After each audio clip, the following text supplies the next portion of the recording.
Halo, Nit. Ini loh, bisa tolong cross check lagi nggak anggaran dana yang hasil meeting kemarin? Iya, iya, di email ya? Oh gitu. Enggak, ini loh. Apa tuh? Em, Laporan fisiknya tolong diedit-edit dikit ya. Jangan ditulis 50, 10 aja. Iya, ya ntar juga kamu kan kebagian. Nggak usah bilang-bilang departemen yang lain sih. Heeh, iya. Iya ya. Kalau ada apa-apa bapak deh yang tanggung jawab. Tenang aja. Ya, tolong ya.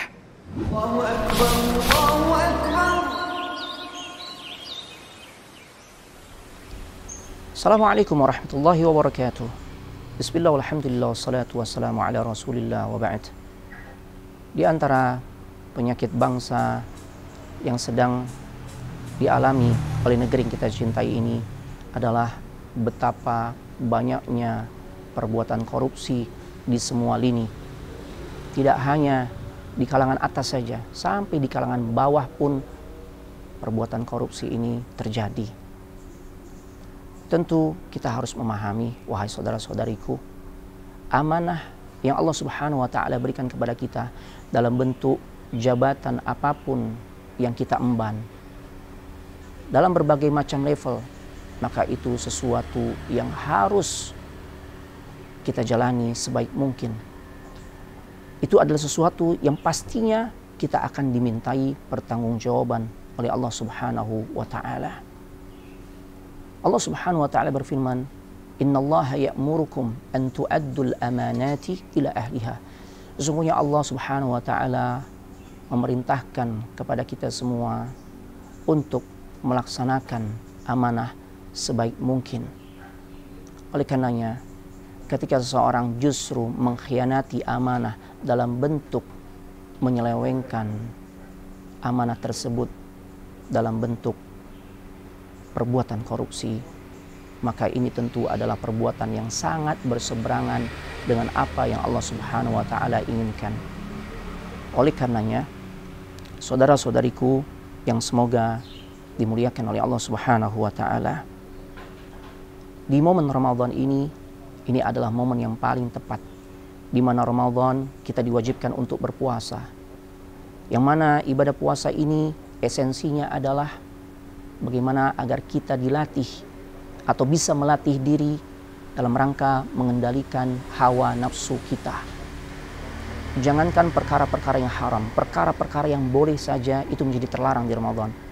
Saat kita menjalani puasa, di luar Ramadan, makan, minum, aktivitas seksual kita bersama istri kita, maka itu sah-sah saja kita lakukan.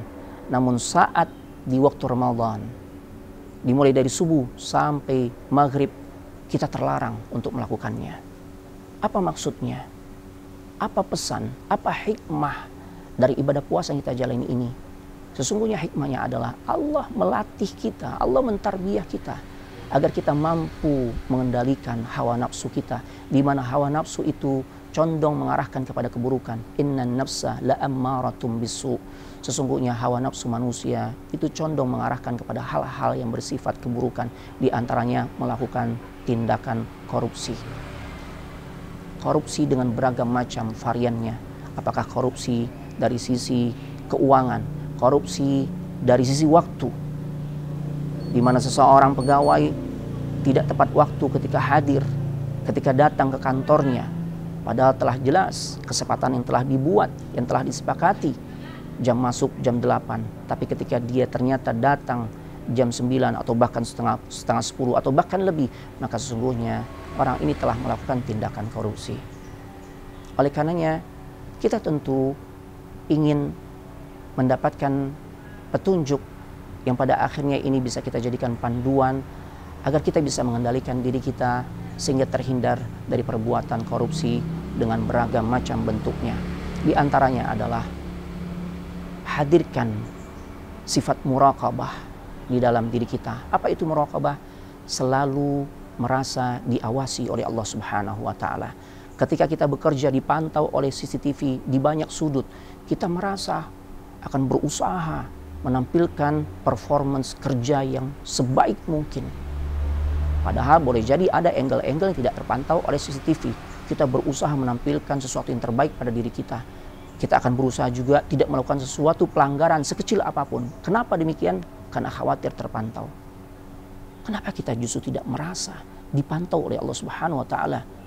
Di mana pantauan Allah Subhanahu wa taala itu sampai sekecil apapun itu tidak akan pernah luput dari pengamatan Allah, dan semua pasti akan diaudit oleh Allah Subhanahu wa taala di hari yaumul hisab kelak. Oleh karenanya ketika hadir sifat yang seperti ini, mudah-mudahan seseorang akan semakin hati-hati di dalam menjalankan amanahnya. Apalagi jika kita mengambil pelajaran dari kisahnya seorang gadis, dari kisah seorang gadis yang di masa Khalifah Umar ibn Al-Khattab, dia adalah seorang wanita penjual susu. Ketika sang ibu menyuruh dirinya mencampurkan susu dagangannya dengan air, tapi ternyata apa yang dia katakan, jangan wahai ibu, karena sesungguhnya Khalifah Umar melarang kita melakukan perbuatan curang seperti ini.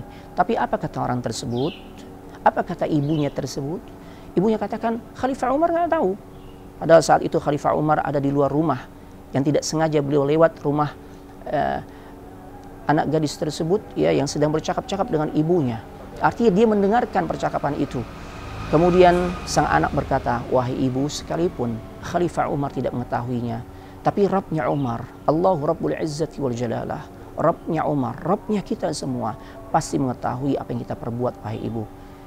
Dari perkataan anak gadis ini, yang dia selalu merasa diawasi oleh Allah, sehingga menyadarkan ibunya ketika akan melakukan praktek curang di dalam perdagangannya. Begitu juga ya kisah terakhir yang penuh inspiratif di dalam kesempatan yang singkat ini, yaitu ada seorang khalifah yang bernama Umar ibn Abdul Aziz, yang betapa amat sangat amanahnya dirinya menjalani amanat jabatan yang beliau emban. Di saat beliau sedang mengerjakan tugas-tugas kenegaraannya, datanglah salah seorang anaknya untuk meminta nasihat, untuk bercakap-cakap dengan ayahnya. Dan kemudian Umar ibn Abdul Aziz berkata, engkau datang untuk urusan apa? Maka sang anak berkata, ya, aku datang untuk urusan pribadi, bukan untuk urusan kenegaraan. Maka saat itu pula Umar ibn Abdul Aziz langsung mematikan lampu-lampu yang menerangi ruangan kantornya. Kenapa sampai seperti itu? Beliau khawatir ketika beliau gunakan fasilitas negara untuk kebutuhan pribadinya, untuk urusan pribadinya, maka itu adalah bentuk ketidakamaнаhan beliau di dalam mengemban amanah jabatan yang beliau sandang. Oleh karenanya, saudara-saudariku, mudah-mudahan kisah inspiratif dari sosok-sosok mulia tadi menjadi sumber inspirasi bagi kita untuk sebaik mungkin mengemban amanah yang Allah titipkan kepada diri kita. Wassalamualaikum warahmatullahi wabarakatuh.